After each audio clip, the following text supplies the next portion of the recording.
access to judicial services.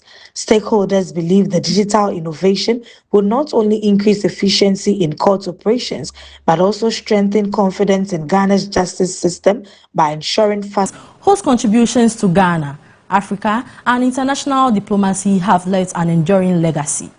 President John Dramani Mahama has paid tribute to veteran Guinean diplomat Ambassador Victor Gbehu, praising his decades of dedicated service to the nation and the international community. The president described Ambassador Gbehu as a distinguished statesman whose commitment to diplomacy, peace, and regional cooperation earned Ghana global respect and recognition. Ambassador Gbehu has held several high-profile positions throughout his career, including serving as Ghana's Minister for Foreign Affairs and Regional Integration and as President of the ECOWAS Commission. President Mahama noted that Ambassador Gbehu's leadership, wisdom, and dedication to public service continue to inspire a new generation of diplomats and public officials across the continent. The tribute comes as many reflect on Ambassador Gbehu's remarkable contributions to strengthening regional integration, promoting democratic governance, and advancing Ghana's foreign policy objectives.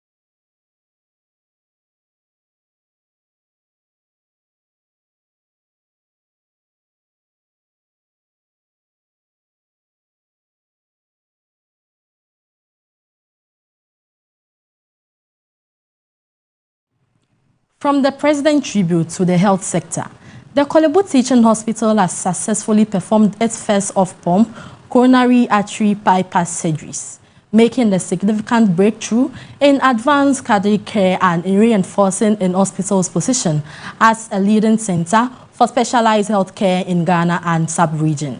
The Korle Bu Teaching Hospital has recorded a major milestone in Ghana's healthcare sector with the successful completion of its first off-pump heart bypass surgeries. The procedure, known as off-pump coronary artery bypass surgery, is performed while the heart continues to beat, eliminating the need for a heart-lung machine during the operation. Medical experts say the technique can reduce complications, shorten recovery times, and improve outcomes for selected patients requiring coronary artery bypass treatment.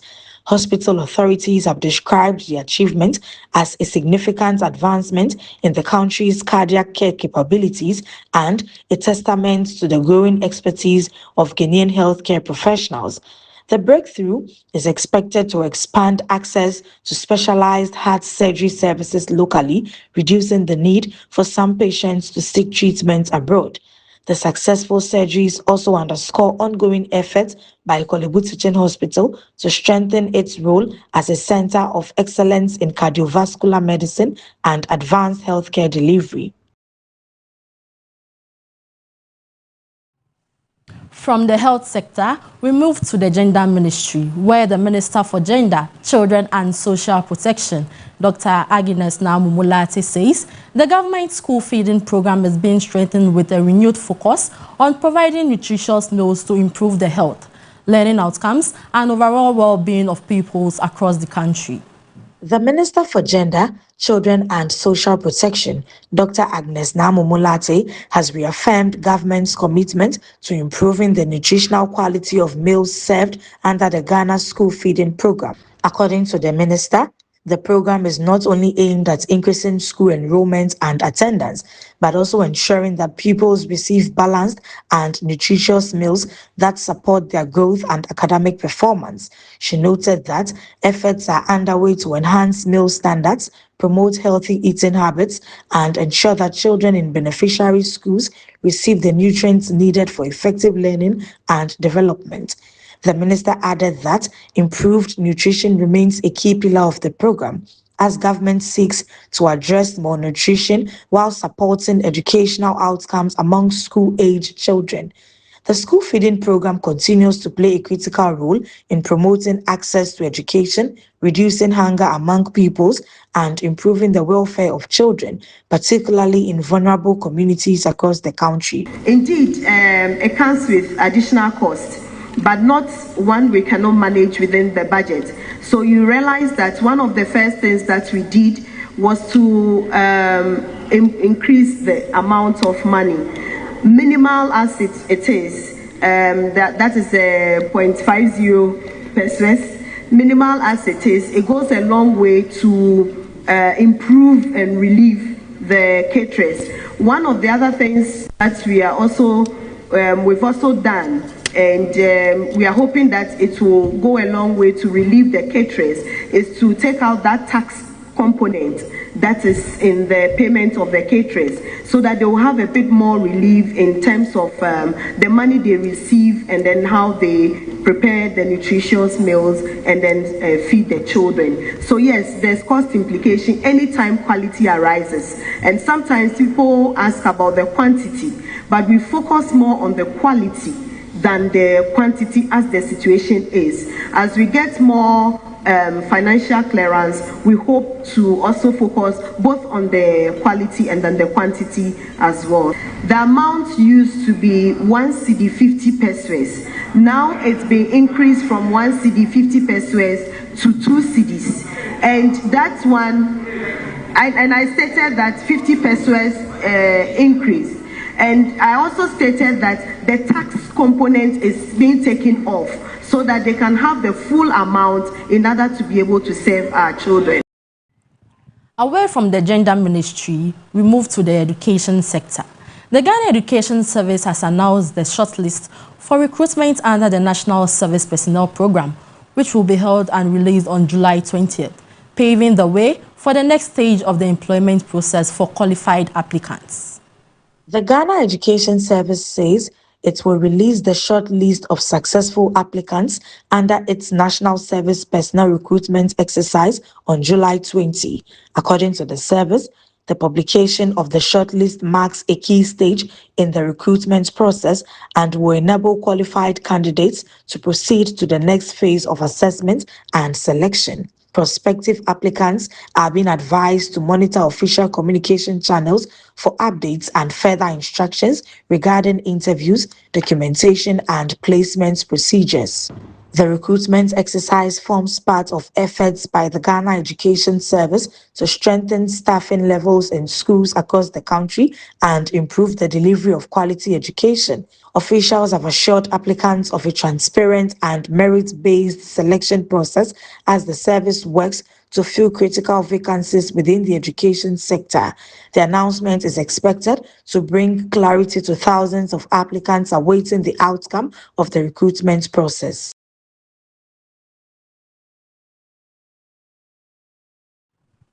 Let's go for a break. Up next is business news with Farah Ayin.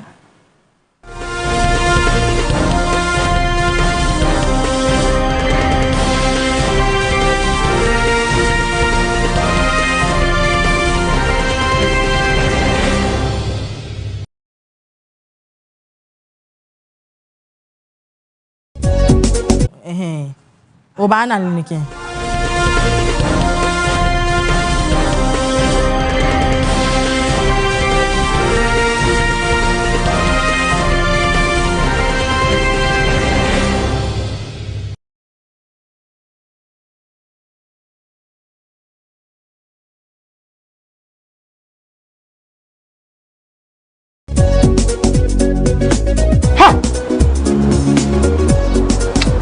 How would some look fast?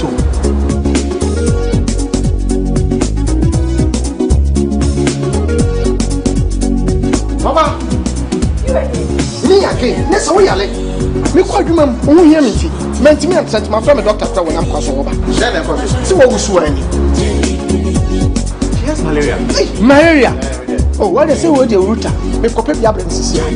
A drone, a friend, router mixer. Yeah, come on, let it do. And running so you got to trap and the draw ku abaso body ase wabo Ruta mixture abaso Ruta natural products nduane ne Ruta mixture ya yedi kutie atridi Ruta tonic and the Ruta life wa ehuru efini slade bone efini padua mu na support immune system no Ruta de obi ase ye FDA age dwede nkrato ya tu.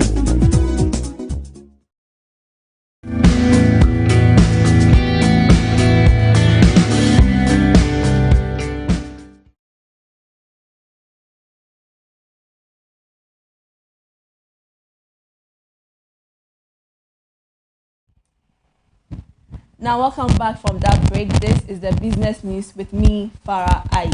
Now in business, the Ghana Stock Exchange, GSE, has recorded renewed market momentum despite a sharp 43% decline in trading volumes, reflecting mixed investor sentiment across listed equities.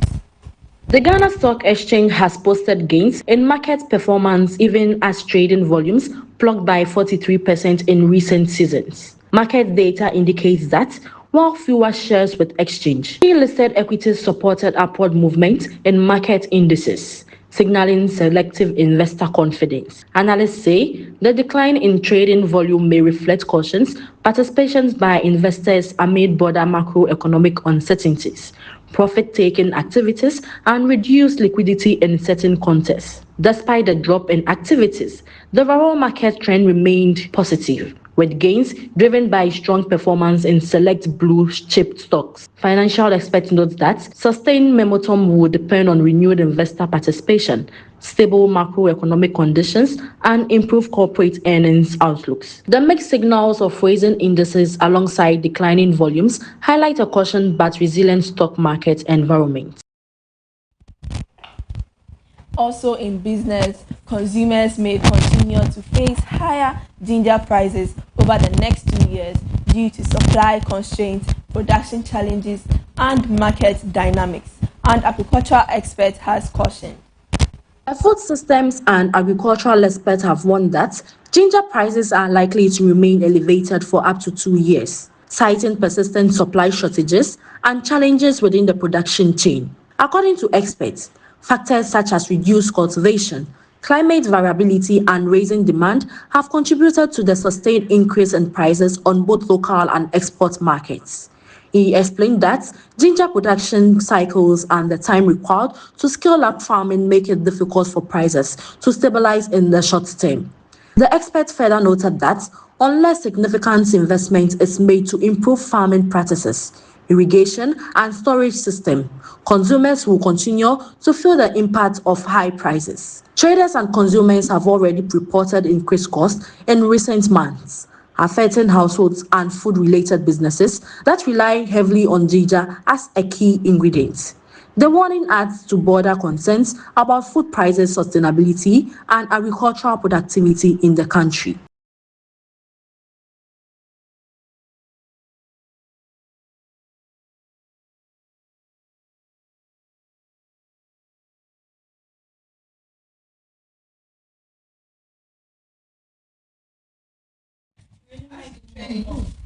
Now that's all for business news. Up next is sports and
Austria, and I spent the last 6 weeks, I think, here in Maranatha.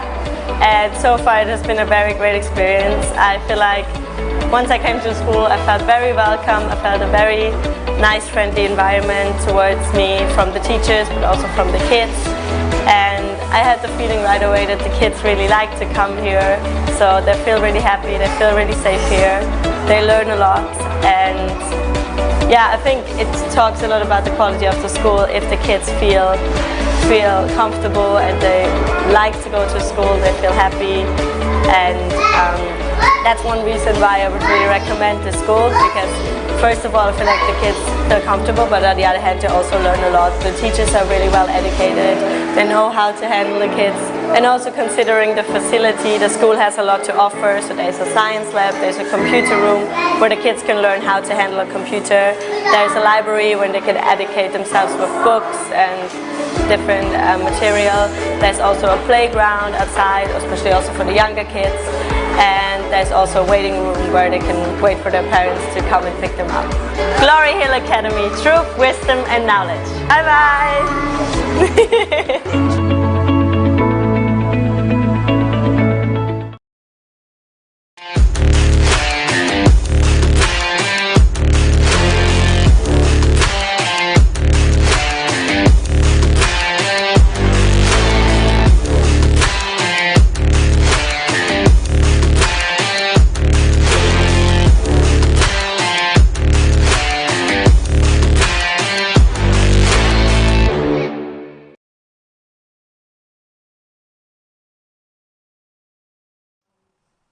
Welcome back from the break. You're still watching Mega News at 6 on MBN TV.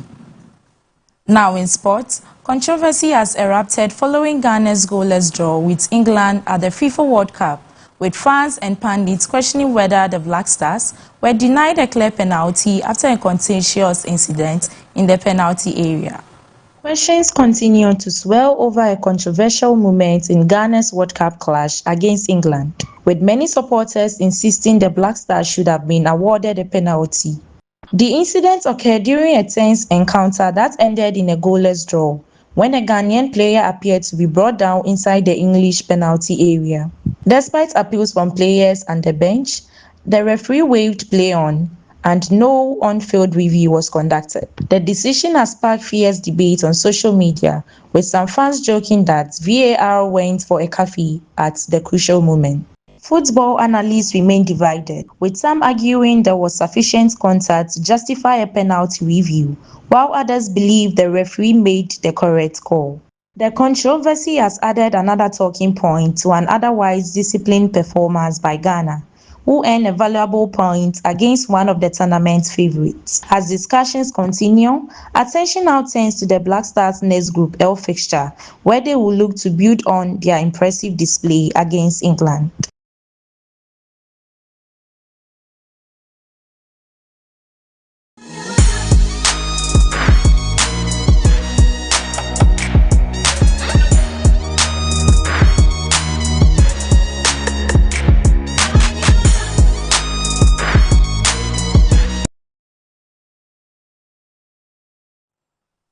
And away from the sports desk, we move to the entertainment segment, where the Story app has unveiled a new collection of 3 African short films aimed at celebrating continental storytelling, culture, and creative expression through digital streaming. The Story app has launched a trio of new African short films as part of its continued efforts to promote original storytelling from across the continent. The latest releases feature diverse narratives that reflect African culture, identity, and contemporary social themes, highlighting the growing influence of digital players and give audiences access to fresh, locally grounded content that resonates with African experiences. The launch underscores a broader push within the creative industry to expand opportunities for African storytellers and a catalog of African-centered content. That's it for today on the Sports and Entertainment.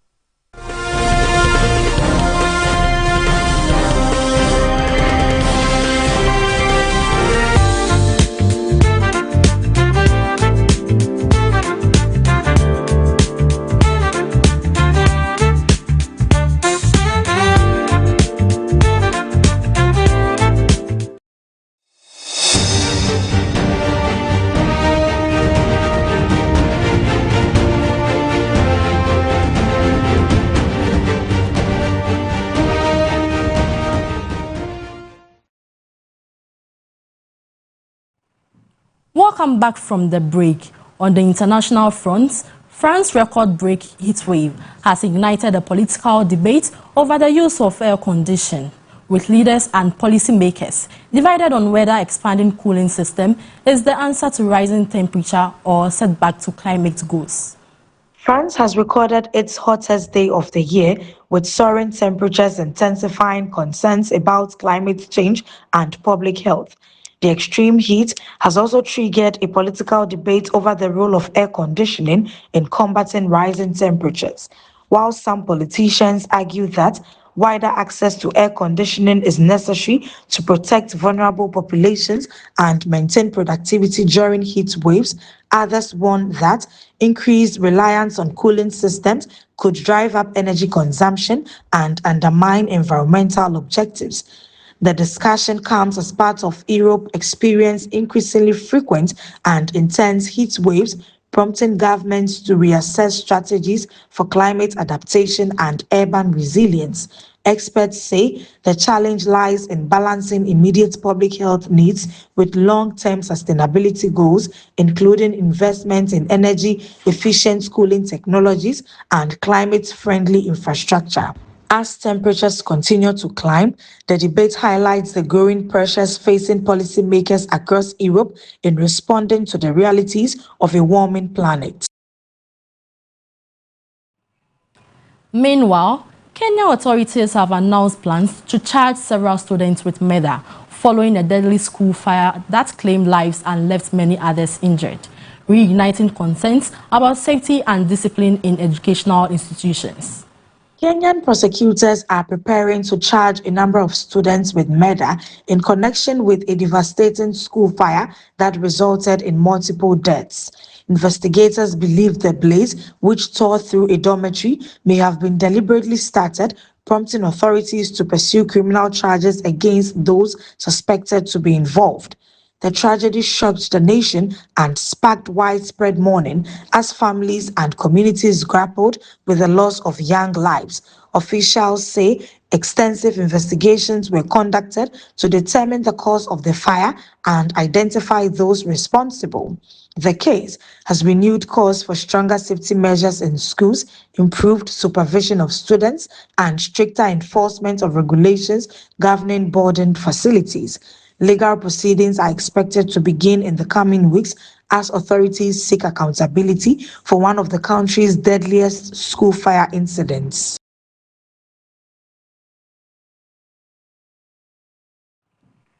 This is the 6 p.m. news. Let's take a recap of the major headlines. ECOWAS court dismisses Tokonu's suit against Ghana. In business, GSE gains momentum amid 43% volume crash. And on the international front, air conditioning sparks political debate as France endures hottest day.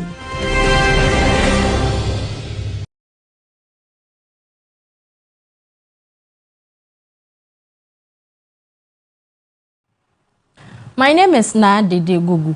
See you same time tomorrow. Have a very good evening.